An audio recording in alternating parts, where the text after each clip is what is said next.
उसका बहुत जाएगा। इसी तरह ये चिंता का विषय है, जो भी लापरवाही कार्रवाई होना चाहिए। दादा 1.5 घंटा तक कोई राहत नहीं पहुंचा था उस इलाका में। हाँ, लापरवाही का ये परिणाम। समझता हूँ कि रेल मंत्रालय उन सारे विषयों पर जांच करेगी कि कहाँ क्या पहुँचा है। कहीं भी कोई दुर्घटनाएं होती है तो ये अपने आप में बड़ा दुख। इस्तीफा मांगा जा रहा है। देखिए, मैं ये समझता हूँ दुर्घटना तो कहीं भी घट सकती है। दुर्घटना तो कोई मानवीय भूल से भी हो सकता है, एक्सीडेंटल भी हो सकता है। तो मुझे नहीं लगता है कि इसकी कोई ज़रूरत है, क्योंकि इस प्रकार की घटनाएं कहीं भी होती है। अगर हर घटना पर अगर आप कहें कि रेजिग्नेशन, तो फिर मुझे नहीं लगता है कि कोई बचेंगे। फिर स्वास्थ्य मंत्री ने कहा है कि वो घायलों से मिलने जाएंगे, कि आप लोग भी जाएंगे क्या? निश्चित रूप से उनको जाना चाहिए, स्वास्थ्य मंत्री है और स्वास्थ्य के लिए। और बाकी सर, बांग्लादेशी घुसपैठी 12810 हावड़ा से मुंबई जा रही है। ये बड़ा मुंबई स्टेशन के पास में इसका जजमेंट हुआ है। इसमें 18 कोचेज फ्रैक्शन थे और अभी रेस्क्यू एक्टिविटीज़ पूरा कंप्लीट कर लिया गया है। सारे पैसेंजर्स को बसेस में मेमू ट्रेन एक्सप्रेस चलाई गई है, उसमें बैठा के उनको CKP स्टेशन लेके गए हैं। बाई रोड हम लोग से टाटा सुमो सब जगह बैठा के उनको स्टेशन पहुंचा दिया गया, CKP स्टेशन में। यहाँ एक दूसरी रेक खड़ी है, जिसमें उनको बैठा के उनके गंतव्य के लिए ट्रेन आगे मुंबई की तरफ चली गई। इस ट्रेन में जो इंजरीज हुई है, 2 सीरियस इंजरीज हैं, उनका ट्रीटमेंट अभी चल रहा है और 5 माइनर हैं, जिनका भी प्राइमरी उपचार दे दिया गया। फर्दर उनको CKP हॉस्पिटल में डेथ कितनी हुई? अभी 2 सीरियस इंजरीज हैं, उनका इलाज डेथ नहीं मानी, अभी इलाज चल रहा है। इलाज चल रहा है। तो इन घटना के पीछे कारण क्या है?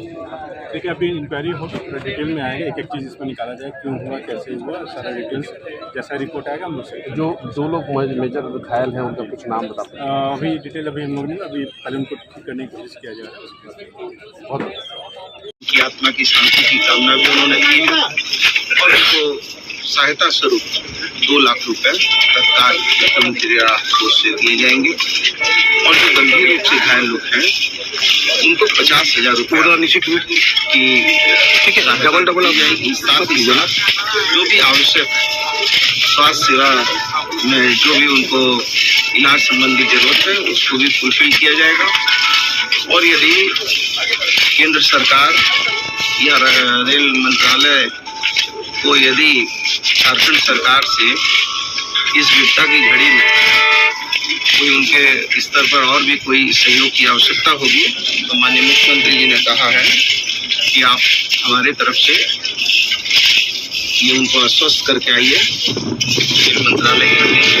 और उन्होंने माननीय मंत्री दीपक बिरुआ जी को, माननीय विधायक दशरथ गजराई जी और मैं खुद, हम लोग तीनों, आप जानते हैं कि विधानसभा सत्र चल रहा है और सत्र को छोड़कर हम लोग इस विपदा की घड़ी में आए हैं और हम भारत सरकार से भी ये प्रार्थना करते हैं कि प्रधानमंत्री जी ने कहा था कि हम ऐसा मैकेनिज्म ला रहे हैं कि अब देश में रेल दुर्घटनाएं नहीं होंगी और वो मैकेनिज्म 100% रेल दुर्घटना रोक देगा।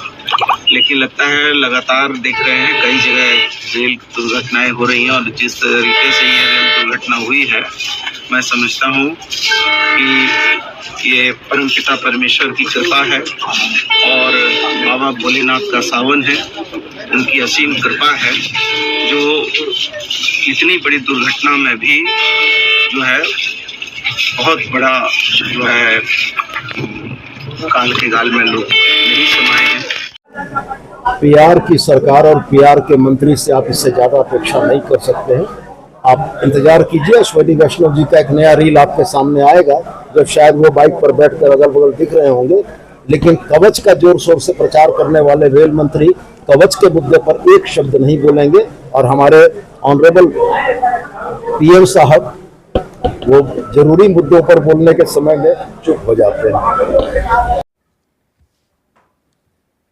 आज प्रातः करीब 4 बजे समय पुलिस अधीक्षक सरायकेला को सूचना प्राप्त हुई कि हावड़ा मुंबई मेल जो रेलगाड़ी है वो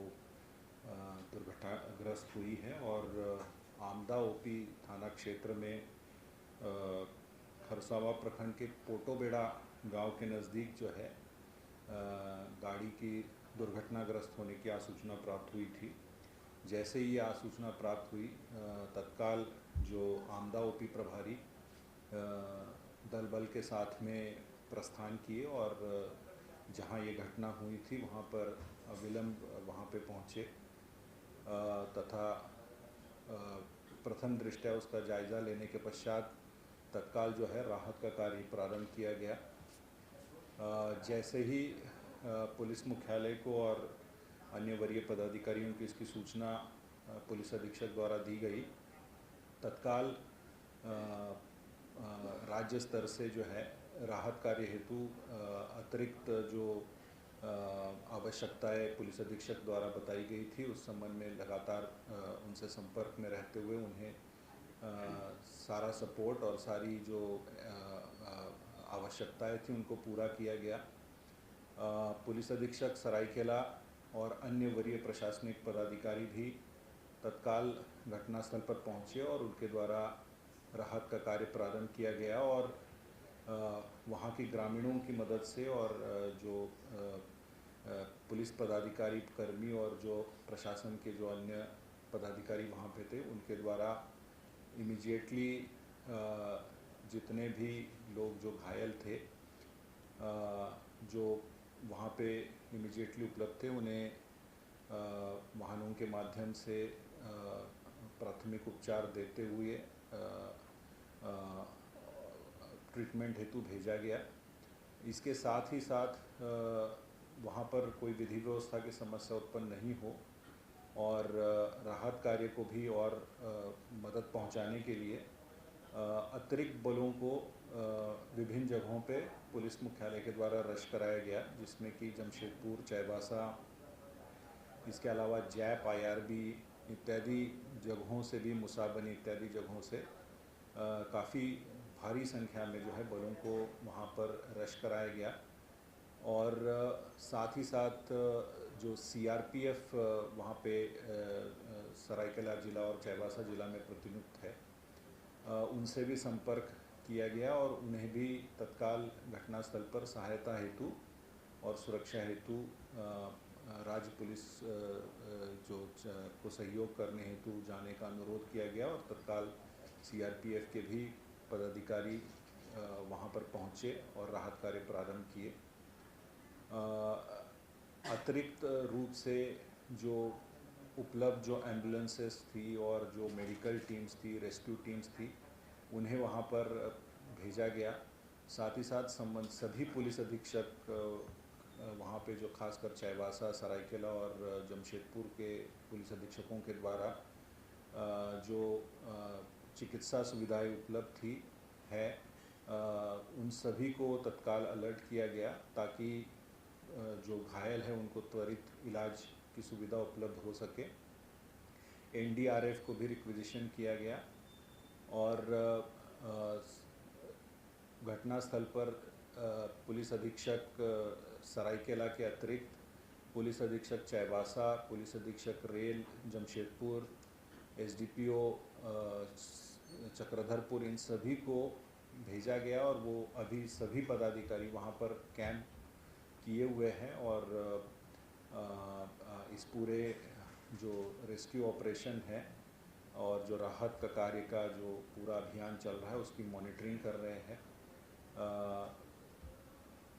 कोल्हान DIG और कमिश्नर कोल्हान भी वहाँ पर कैंप किए हुए हैं और इस पूरे रेस्क्यू ऑपरेशन को अपने वैयक्तिक देखरेख में करा रहे हैं।